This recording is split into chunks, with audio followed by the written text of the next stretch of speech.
សួស្តីពុកម៉ែបងប្អូនប្រិយមិត្តជាទីគោរពសូមស្វាគមន៍មកកាន់ Channel ឆ្នោតមានលាភ2របស់ Admin ថ្ងៃនេះ Admin មានលេខតម្រុយល្អៗរបស់ឆ្នោតយួនសម្រាប់យកមកចែកជូនពុកម៉ែបងប្អូននៅថ្ងៃទី10 ខែ 12 ឆ្នាំ 2025 នេះដូចនេះ Admin មិនចង់ចាយពេលវេលារបស់ពុកម៉ែបងប្អូនយូរតោះយើងមកតាមដានលេខតម្រុយឆ្នោតរបស់យើងទាំងអស់គ្នាសម្រាប់លេខតម្រុយ2លេខមានលេខ71លេខ48និងចុងក្រោយលេខ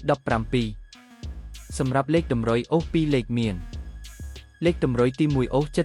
70និងលេខតម្រុយចុងក្រោយអូស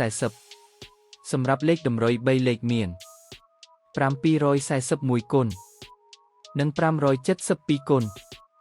សម្រាប់លេខតម្រុយថ្ងៃនេះ Admin សូមជូនពរឲ្យពុកម៉ែបងប្អូននិងប្រិយមិត្តទាំងឡាយជួបតែសំណាងល្អទាំងអស់គ្នាហេងមានលាភមានជ័យជាចុងក្រោយសូមកុំភ្លេចជួយចុច Subscribe និង Comment ហើយដាក់សញ្ញារូបកណ្ដឹងដើម្បីជាការផ្ដល់កម្លាំងចិត្តមកកាន់ Admin ជាពិសេសងាយស្រួលតាមដានវីដេអូថ្មីៗនិងលេខតម្រុយល្អៗជាប្រចាំថ្ងៃជាមួយ Admin សូមគោរពលាពុកម៉ែបងប្អូនពី Admin ឆ្នោតមានលាភ2សូមសំណាងល្អទាំងអស់គ្នាសូមអរគុណ